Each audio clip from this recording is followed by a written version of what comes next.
By evicting one hawker, are you actually creating one more unemployment person? The data may surprise you.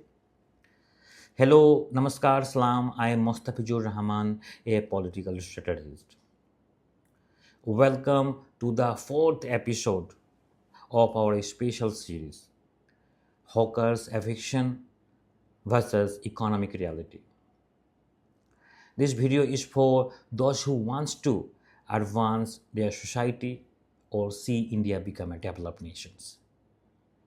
In the previous three episodes, we discussed GDP, the liquid cash flow chain, and the misleading compar- comparisons often made with developed countries. Today, we will focus on one of India's most pressing issue, employment. Okay, whenever authority conduct an evictions drive on major road, the media often present it as a city beautifications initiative. However, as a policy strategist, I see it as a bulldozer economics. A uh, a practice that destroyed one of the country's large self-employment ecosystems overnight in exchange for temporary applause. Today we will explain. Today we will examine the data of understand how alternative free evictions policies can permanently damage our employment markets. Okay, the economics of job creations, we must understand that neither the government nor the corporate sector can create provide formal job to every young person in the country. Let us look at a practical economic comparison. I think through this comparison you might understood what is going on. If I talking about employments, that's heavy industry or IT sector, informal job creations, how much money estimate cost creating one jobs, approximate 10 to 15 lakhs per jobs required, okay, for a heavy industry like a IT sector, like a formal jobs. You know that financial burden on government, what things will happen, heavy loads for one uh, for one formal job creations, government financials burden of governments increasing heavy, heavy high, burdens would be heavy high in this if government creating formal jobs. Then if I talking about MSME, micro, smalls and medium enterprise, then approximate 2 to 5 lakhs per job. If I'm talking about financials burden on the government in this sector, uh, moderate, that moderate burdens are feel in this sector. If I'm talking about hawkers, street vendors, then how much money are spending government? 0 rupees. The hawkers creating employment using personal saving 5 to 10,000 rupees.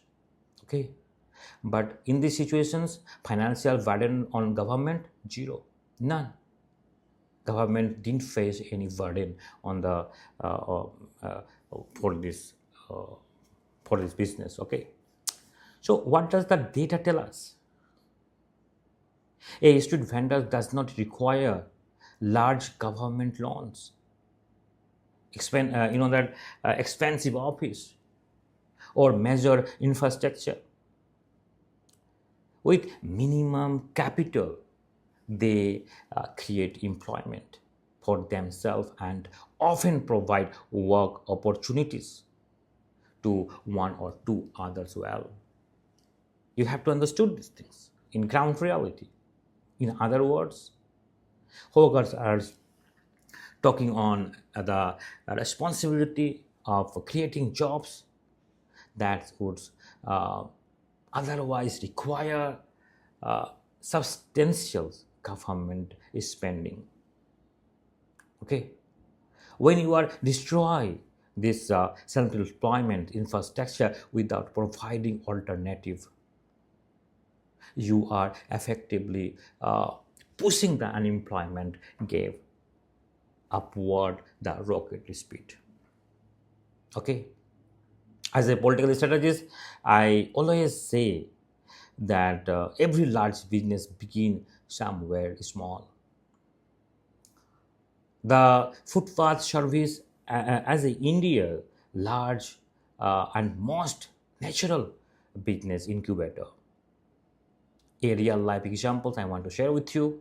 Imagine a young man or woman from a modest background who lack the sources to open a showroom or secure startup funding to learn business and earn a livelihood. They start by selling goods on the footpath or roadside corner. Over times, they gain experience and profit and eventually open a permanent shop and stabilize a large business. Okay, you might see those are big business owners. Those are there once somewhere they were in a small business. When hawkers are completely removed from public space, what is actually being eliminated in this grassroots pipeline through which new entrepreneur emerge? As a result, young people lost the opportunity to gain business experience, and this creating a future entrepreneurs decline. Okay, developed countries also supports street-based entrepreneurship. Many people believe that uh, developed nations have no street vendors or small that small informal business. That is another misconception. The United States examples, even in the United States, entrepreneurship and self-employment are encouraged through well-planned models such as food trucks and pop-up markets. I think you might know about it. Local government issue license that allow young entrepreneurs to sell food and protect for mobile vehicles or temporary stalls in designated location. American policymakers understand that large shopping mall and corporate chain cannot meet 100% of the country's employment need.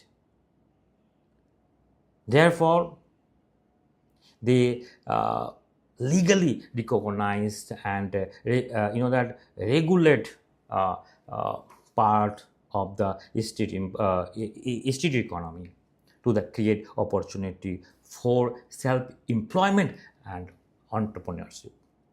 They do not shut down this pathway through bulldozer or force.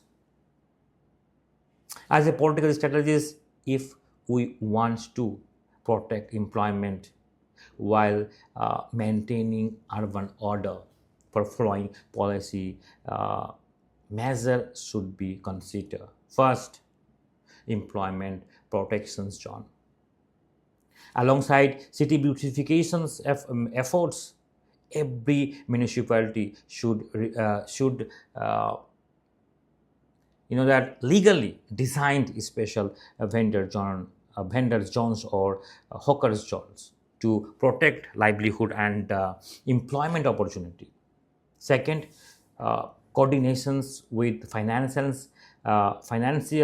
um, inclusions programs. Okay, instead of evictions, hawkers should be connected with banking systems and financial supports program so they can gradually grow into a large entrepreneurship and small business owner, especially trained and financial asset should be provided. Third, youth self-employment licenses. That unemployed youth who wish to upcoming self-reliant should be granted license for temporary kiosks or mobile kiosks under clear regulations and space limitations, ensuring that traffic flow remains unaffected while new employee opportunities are cleared. I would like to end with one important message, that is the economy exists for peoples. No city developed or beauty can be sustainable if it comes at the cost of people's livelihoods. In a state where new job opportunity remaining limited, destroying millions of self-creating employment opportunity through bulldozing cannot be considered good governance. Citizens should clearly be clear. That citizens should certainly be clear and organized. But before that, the livelihood of every working individual must be protected. What is your opinion? Do you believe that alternative free evictions drive will further increase unemployment? Share your thoughts in the comment and help spread awareness of this economic reality. Thank you for watching this episode. In episode 5, we will discuss the social and psychological impact of evictions on hawkers' family and explain how such disruptions can contribute to rising crime rate in society. See you in next episode. Stay well and thank you. Namaskar.